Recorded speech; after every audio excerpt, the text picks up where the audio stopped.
Here's an interesting sidebar to that story. In the world of television, every second counts, literally. During the pre-flight briefing on Friday, the day before the race, ABC informed our flight team that the broadcast for the Indy 500 would begin exactly at 1 p.m. Eastern Time. They said our goal was to cross the yard of bricks at approximately 12:56 and 9 seconds, meaning that the nose of this first B-25 should cross the tracks, start-finish line, precisely at noon plus 56 minutes and 9 seconds. That's pretty snug by anyone's calculation. But anyway, to make a long story short, on race day, the first B-25 hit the yard of bricks at 12:56 minutes and 8.55 seconds. Now that's what I call precision flying.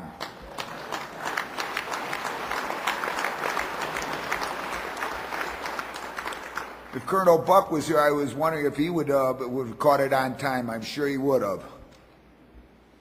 Congratulations to our outstanding DAV flight team for demonstrating the kind of can-do spirit that challenges and inspires us all in the DAV to serve this nation's disabled veterans and their families with skill and precision.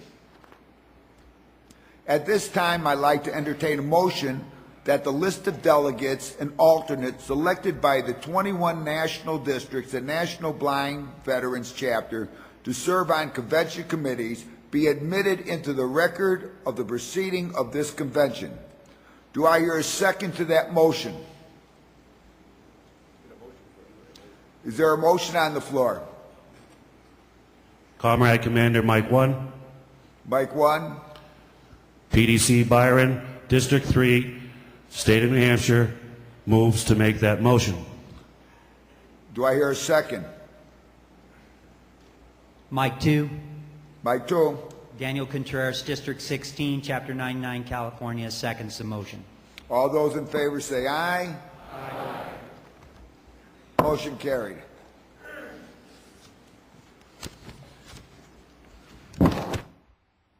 I will now ask the National Adjutant to read the names of the Convention Committee advisors that I have appointed and who have received approval of the National Executive Committee at its most recent meeting.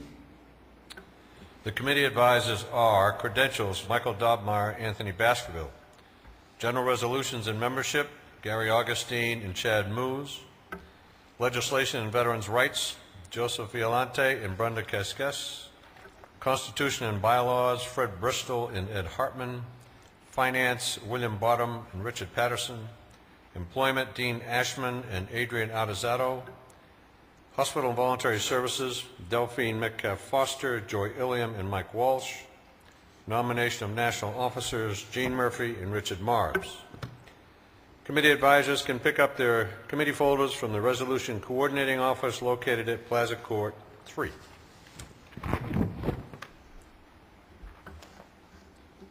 Adjutant Wilson, do you have any announcements you would like to make?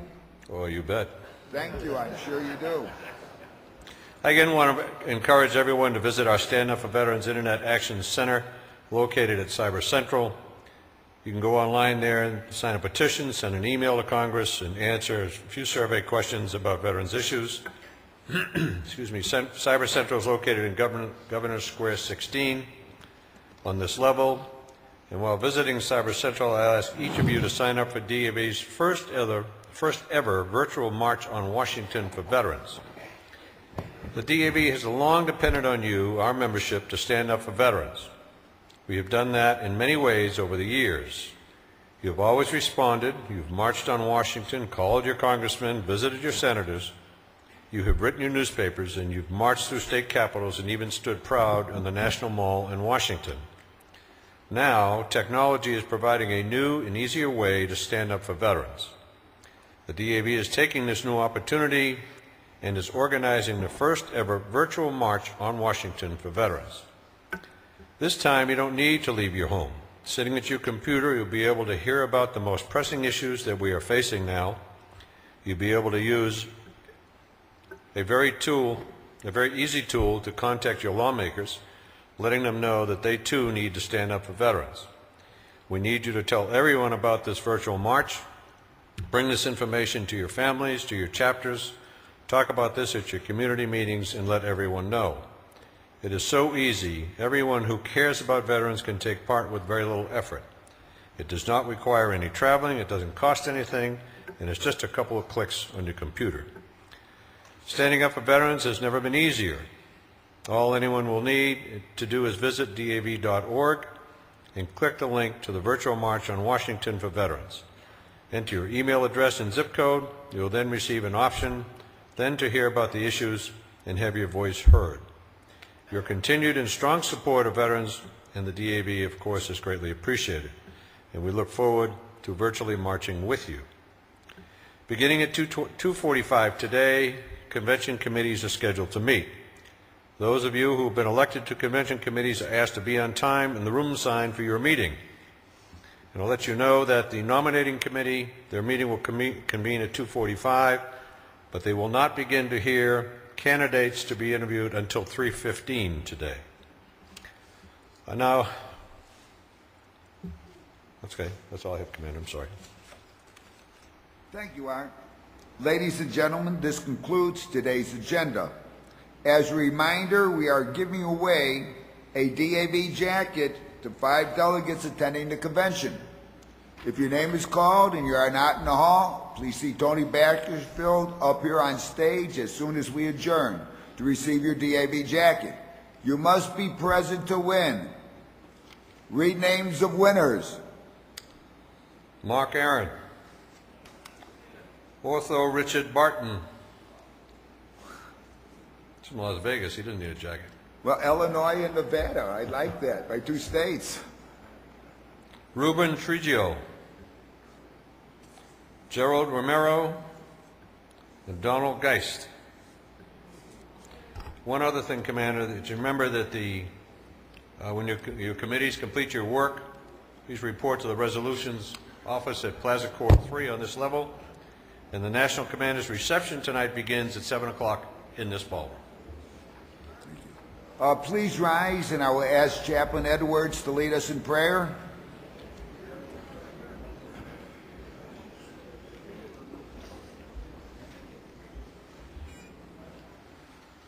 Our God, we realize that your power is without measure. The treasury of your goodness is without limit. For you bless the disabled American veterans with many dedicated members to carry on the work of assisting other disabled veterans and their families. Therefore, we ask, Father, that you stay close to all of us, giving us health, wisdom, and perseverance in this most noble cause. In God we trust. Amen. Amen. The convention stands in recess until 9 o'clock tomorrow morning. Thank you.